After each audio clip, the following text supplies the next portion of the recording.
வணக்கம் ஃப்ரெண்ட்ஸ். இதுதாங்க அமுக்குரான் செடி. அஸ்வகந்தான்னு ஹிந்தியில் சொல்லுவாங்க. நம்ம தமிழில் அமுக்குரான் கிழங்கு செடின்னு சொல்லுவாங்க. இந்த கிழங்குகள் வந்து நமக்கு மருத்துவ பயன்கள் நிறைய இருக்குங்க. இதோட பழத்தில் நம்ம சட்னி பண்ணலாம். இது என்னோடய ரெசிபி இல்லைங்க. எங்கள் மாமியார் வீட்டில் நாத்தனார் வீட்லேயும் இந்த சட்னி பண்ணுவாங்க. நல்லா ஆரஞ்சு கலரில் இருக்கும். பழம் பார்த்துட்டா பறவைகள் விடவே விடாதுங்க. இது வந்து பயோ சென்டரில் நிறைய இருந்துச்சு. ஆச்சரியமாக இருந்துச்சு அவ்வளோ பழங்களோட.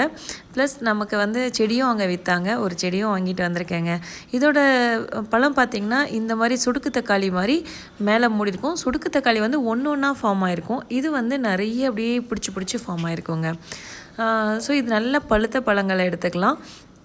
நான் வந்து எனக்கு கொஞ்சம் பச்சையும் இருந்துச்சு, தூக்கி போட மனசு இல்லை. ஸோ பழுத்த பழம் நல்லாயிருக்குங்க. எல்லாமே பழுத்த பழமாக எடுத்துக்கோங்க.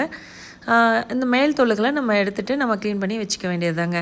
நமக்கு தக்காளி சட்னிக்கு எப்படி பண்ணுவோமோ அதே போல் தான். வெங்காயம், பூண்டு, தக்காளி, மணத்துக்காக நம்ம மிளகு, சீரகம், கொத்தமல்லி, கருவேப்பிலை, காரத்துக்கு மிளகாய், அவ்வளோதாங்க. சேம் இது. இதில் நீங்கள் வந்து உங்களுக்கு இது காணாது, எனக்கு நிறைய சட்னி வேணும்னா தேங்காய் நம்ம எப்படி ஆட் பண்ணுவோம் அது மாதிரி தேங்காய், புளி சேர்த்திக்கலாம். இல்லைன்னா வேர்க்கடலை வறுத்து கூட சேர்த்திக்கலாங்க தோல் எடுத்துகிட்டு. அவ்வளோ அருமையாக இருக்கும். ஸோ கடாயில் வச்சுட்டு எண்ணெய் ஊற்றிட்டு இந்த பழத்தை வந்து நீங்கள் அப்படியே போட்டுடலாம். கழுவ வேண்டியதே இல்லைங்க. இதில் மருந்தே அடிக்காது. ஜஸ்ட்டு தோலை எடுத்துகிட்டு நம்ம அப்படியே போட்டுடலாம். இதை வந்து நீங்கள் மூடி வச்சுருங்க. ஏன்னா இது வந்து வெடிக்கும். இல்லை அப்படின்னா நல்லா கரண்டியில் தொலைவி விடுங்க. ஏன்னா நம்ம கட் பண்ணாமல் அப்படியே போட்டிருக்கோம். அதனால் நல்லாவே வெடிச்சு வரும். ஸோ இந்த மாதிரி நல்லா வதக்கிக்கோங்க. வதக்கிட்டு இந்த தூள்லாம் சுருங்கும் நம்ம வதக்கிறப்போ. அந்த மாதிரி ஸ்டேஜில் ஒரு 2 நிமிஷம் நல்லா வதக்கி எடுத்துருங்க. இதை எடுத்து தனியாக இதில் வச்சுட்டு இதே கடாய் இதே எண்ணெயிலேயேங்க நம்ம இந்த வெங்காயம், தக்காளி எல்லா பொருளையும் போட்டுடலாம். ஃபஸ்ட்டு வெங்காயம், தக்காளி, பூண்டு மட்டும் போட்டுடலாம். நல்லா வதங்கட்டும்.